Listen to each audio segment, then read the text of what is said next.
అందరికీ ఈ స్కీమ్ అన్నట్టుగా వచ్చి ప్రైవేట్ హాస్పిటల్స్ లిటరలీ చచ్చిపోతున్నాయి సార్. ఇవాళ ఇదివరకు ఏంటి అంటే పేదవాడికి కార్పొరేట్ వైద్యం నుంచి మీ హాస్పిటల్లో సర్వీస్ ఉందా సార్ అంటే ఇది మా హాస్పిటల్ కాదు సార్, ఇది మా ఓన్ హాస్పిటల్ కాదు సార్, ఇది లోన్తో నడుస్తున్న హాస్పిటల్ అని చెప్పుకున్నాం టీఆర్ఎస్ ప్రభుత్వం ఉన్నప్పుడు.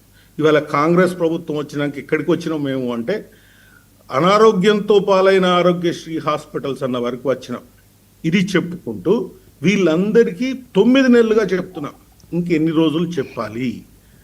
ఒకవేళ ఈ పీపీపీ ప్రోగ్రాంలో hospitals which are important, patients which are important, government which is important, ఈ పీపీపీ ప్రోగ్రాంలో ఈ హాస్పిటల్ రిప్రజెంటేషన్ ఎక్కడుంది? రిప్రజెంటేషన్ ఎందుకు లేదు? మా ప్రాబ్లం డైరెక్ట్గా మేము ఎందుకు విన్నవించుకోలేము? Whatever is the solution, policy decision ఏం తీసుకుంటారు గవర్నమెంట్ లెవెల్లో అన్నది వాళ్ళకి తెలియాలి. అండ్ నేను చాలా తప్పుపడుతున్నాను బ్రదర్ శ్రీనివాస్ను, ఠాకూర్ సినిమాలో అన్నది కరెక్ట్ కాదన్న.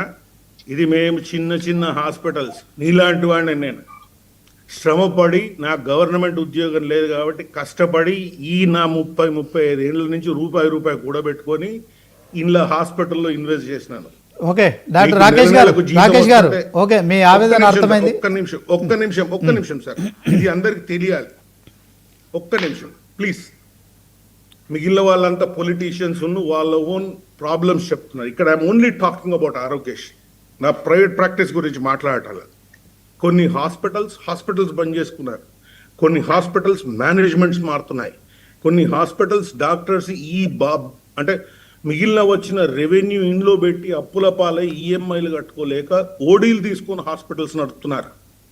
ఇంతకన్నా మేము ఇంకెవడికి పోయి చెప్పుకోవాలి? ఎన్నిసార్లు చెప్పుకోవాలి? ఎన్ని రోజుల తర్వాత సొల్యూషన్ ఇస్తారు? ఎవరైనా కానీ ఇక్కడ మనం పాలిటిక్స్ సైడ్ ఉండాలి సార్. మనందరి చిత్తశుద్ధి పేదవాడికి వైద్యము అన్నది అక్షరాల సత్యం అయి ఉండి హిపోక్రటిక్ ఓత్కు కట్టుబడిన వాళ్ళు ఎవడన్నా కానీ దీనికి కట్టుబడి ఉండాలి. సిక్ పేషెంట్స్ హాస్పిటల్స్కి వస్తే పట్టించుకోవాల్సింది మేము డాక్టర్స్ హిపోక్రటిక్ ఓత్గా. హాస్పిటల్స్ సిక్ అయితే పట్టించుకునే నాదుడెవరు? ఇక్కడ ఉన్న వాళ్ళందరూ చెప్పాలి దీనికి answer. Thank you sir. Okay Rakesh గారు, మొత్తానికి మరి వైద్య ఆరోగ్య శాఖ మంత్రితో మీరు ఎప్పుడు భేటీ కాలేదా ఇదే అంశంలో? మీకు చర్చలు మీరు అనుకున్న ఇంతకుముందే చెప్పా సార్. సార్ డిసెంబర్లో పదవి స్వీకరణ అయినాక కలిచాను సార్. మేలో ఫస్ట్ టైం 2024లో వినతి పత్రం ఇచ్చాను సార్. సెప్టెంబర్లో కలిచాను, మళ్ళా డిసెంబర్లో కలిచాను. దెన్ జనవరిలో స్ట్రైక్ నోటీస్ ఇచ్చాను. స్టాపేజ్ స్ట్రైక్ కూడా కాదు సార్, ఇది ఒక విన్నపం మేము చేసుకునేది. మా బకాయిలు బాగా పెరిగాయి సార్, మీ సర్వీస్ ఇవ్వలేకపోతున్నాం. ఇది financial aspect. Non financial aspect issues ఉన్నాయి. ఇంతకుముందు బోర్డు గురించి చెప్పాను. 73 పేజీల ఎంఓయూ ఉన్నది సార్. 73 పేజీల ఎంఓయూ ఏ ఇన్సూరెన్స్ ఉండదు, నమ్మకం మీద ఉంటుంది సార్. నేను డాక్టర్, నా దగ్గరకు వచ్చే పేషెంట్ నా మీద నమ్మకంతో వస్తాడు. ఆరోగ్యశ్రీ కోసం రాడు సార్. ఆరోగ్యశ్రీ ఉన్న అన్ని హాస్పిటల్స్లలో పేషెంట్స్ వెళ్తారన్నది ఏం లేదు. అక్కడ డాక్టర్ నమ్మకం కూడా మోస్ట్ ఇంపార్టెంట్. దాన్ని పట్టుకునే వెళ్తారు పేషెంట్స్. విన్నారా? జవాబారితనం గవర్నమెంట్ తీసుకుంటుంది. ఓకే రాకేష్ గారు, ఒక్క నిమిషం, మీరు క్వశ్చన్ అడిగిన ఆన్సర్ వినకపోతే అడుగుతేందుకు సార్? రైట్, ఓకే ఒక్క నిమిషం ఆగండి. So January we have given the strike notice. చర్చలను మొదలు పెట్టారు. 50 crores రిలీజ్డ్.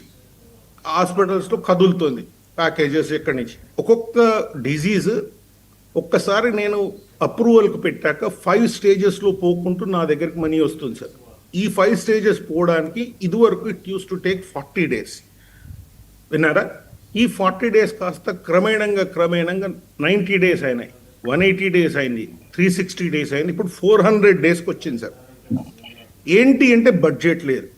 2.5 లక్షల కోట్ల బడ్జెట్లో 2,000 కోట్ల బడ్జెట్ లేదంటారా? హెల్త్ కోసం మీకు ప్రయారిటీ అని చెప్తారు మాకు.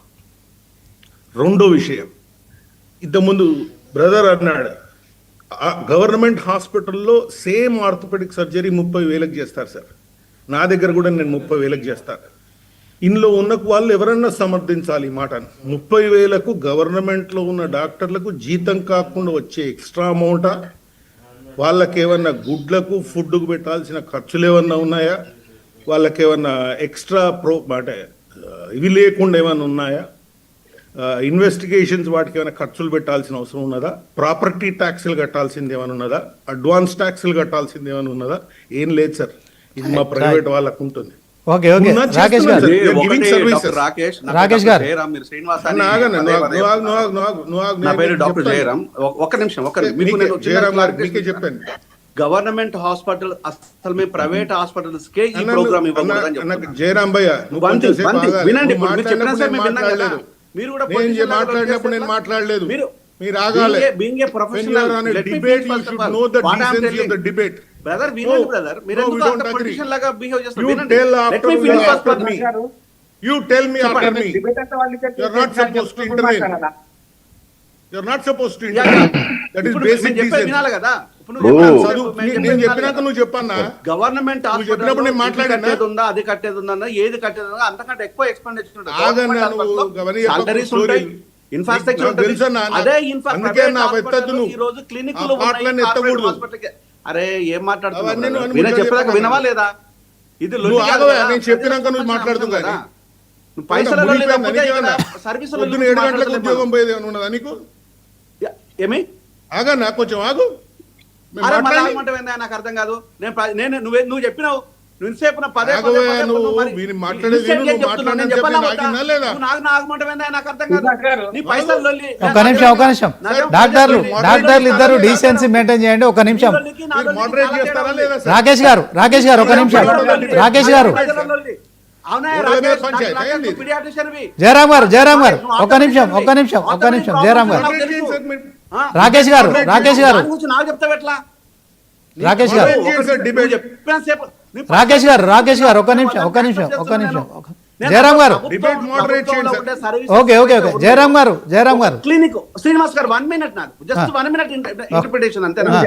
ప్రభుత్వంలో ఇప్పటి వరకు డాక్టర్ రాకేష్ చెప్పింది ఏంటంటే క్లినిక్లో నుంచి ఒక నిమిషం పవన్ మల్లాది గారు కాంగ్రెస్ నాయకులు గవర్నమెంట్ సూపర్ స్పెషాలిటీ ట్రైన్ చేసే హాస్పిటల్స్ లోపల ఇన్ఫ్రాస్ట్రక్చర్ లేకుండా ఎట్లున్నాయి ఇప్పటి వరకు? జయరామ్ గారు గవర్నమెంట్ ఆసుపత్రుల సౌకర్యాల గురించి మాట్లాడదాము. ఒక నిమిషం పవన్ మల్లాది గారు ఉన్నారు, కాంగ్రెస్ నాయకులు, ఆయనతో